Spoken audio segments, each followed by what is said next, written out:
ठीक।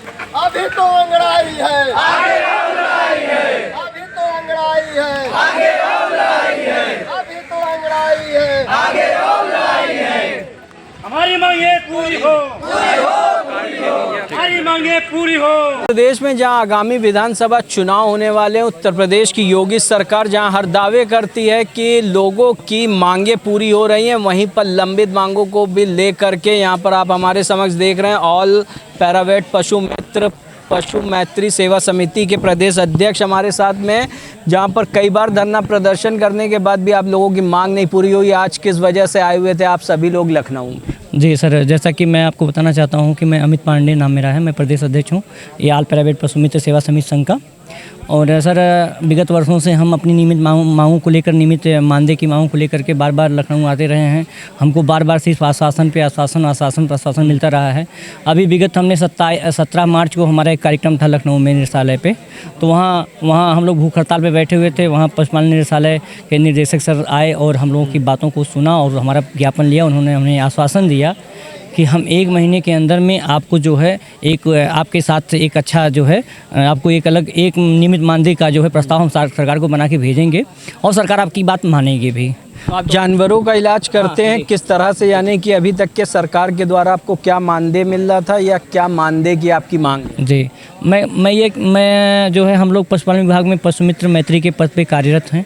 हम लोग पशुओं को कृत्रिम गर्भाधान, टीकाकरण, प्राथमिक उपचार एवं पशुओं का जो है टैगिंग करना, टीकाकरण करना, बधियाकरण करना, गौशाले में जाके पशुओं को टीका करना, उनका टैगिंग करना, उनका एआई करना, उनका ड्रेसिंग करना, ये समस्त कार्य पशुगणना करना, जो भी कार्य है राज्य की कार्य, सभी कार्य हम लोग करते हैं। जिसके एवज में सरकार द्वारा हमें कोई नियमित मानदेय नहीं दिया जाता। हमको एक प्रोत्साहन राशि दिया जाता है। साल भर में 2 बार टीकाकरण होता है, जिसमें 5 रुपये प्रति टीका दिया जाता है। वो भी गवर्नमेंट ऑफ इंडिया की तरफ से दिया, तो मतलब भारत सरकार पैसा वो रिलीज़ करती है। और इंसेंटिव उसको भी मिलता है जो 17,000 तनख्वाह पाता है, इंसेंटिव के रूप में दिया जाता है, जो कि हम लोगों के परिवार के मतलब जो भविष्य है वो संकट में है, उतने परिवार से जीविका उपार्जन सही से नहीं हो पा रहा है। इसलिए हम सरकार से बार बार अपनी मांग कर रहे हैं कि इस प्रोत्साहन रूप जो प्रोत्साहन नाम का भीख है इसको बंद कर दिया जाए, हमको एक नियमित मानदेय दिया जाए। क्या मानदेय की मांग है? कितना लगता है कि आप लोगों की मेहनत का जो वो है वो सरकार आपको दे? नहीं, हम कैसे तय कर सकते कि हमको इतना दिया जाए? भाई जो हमारी दैनिक मजदूरी होती है, क्योंकि हम टेक्निकल हैं, आप जानते हैं कि आज के समय में आपके गांव का राजगीर मजदूर जो होता है वो भी 500-600 रुपये उसकी दिहाड़ी होती है। वो जाता है, ईंटा जोड़ता है, दिन भर काम करता है, उसको जब 500 मिल सकता है तो हम भी तो टेक्निकल हैं। हमको भाई सरकार अब जो मतलब जितने में हमारी जीविका पार्जन सुचारू रूप से हो सके, हम लोग के बच्चों का भविष्य सुरक्षित हो सके। और दूसरी चीज़ है कि हम लोग का काम जो है जोखिम भरा है, जोखिमपूर्ण कार्य। हम कभी कभी जाते हैं पशु को एआई करने के लिए, टीका लगाने के लिए या उपचार करने के लिए, तो रास्ते में दुर्घटनाग्रस्त हो जाते हैं, लोगों की मृत्यु भी हो जाती है। आप जानते होंगे कि और विभाग में जो आउटसोर्सिंग से कर्मचारी लगे हुए हैं उनके नाम से 30 लाख का दुर्घटना बीमा है, प्लस उनके परिवार को 5 लाख का इलाज, मुफ्त इलाज का जो है आयुष्मान कार्ड भी बना है। लेकिन ऐसा कुछ हम लोगों के लिए ऐसी कोई व्यवस्था नहीं की गई। तीसरी चीज़ ये है कि विभाग में हमारी मांग है कि तीसरी चीज़ की विभाग में खाली पड़े पद हैं। हम गवर्नमेंट द्वारा ट्रेनिंग करवाए गए हैं और गवर्नमेंट ने हमको कुछ महीने मानदेय दे करके हमको जो है फील्ड में छोड़ रखा है कि भाई आप लोग अपना काम करिए, पैसा कमाइए।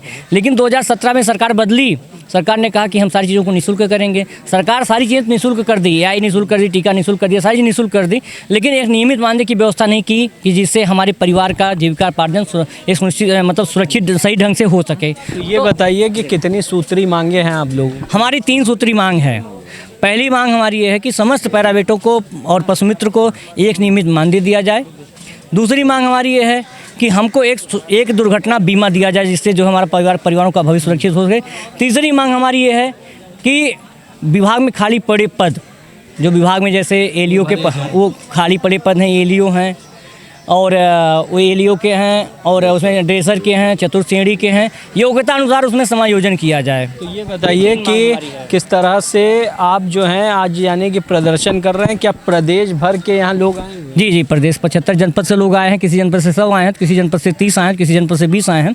लगभग 75 जनपद से थोड़ा बहुत सभी जनपद से लोग आए हैं। ठीक, तो दादा जो है हमारे साथ में, दादा क्या नाम है आपका? हमारा नाम है कमलेश कुमार, कानपुर नगर से। तो कमलेश जी, क्या कितने सालों सेवा दे रहे हैं आप सरकार? 89 से कर रहे हैं। 89 से। 89 से क्या उम्र हुई होगी उस समय आपकी? उस समय हमारी उम्र हुई होगी 25 साल।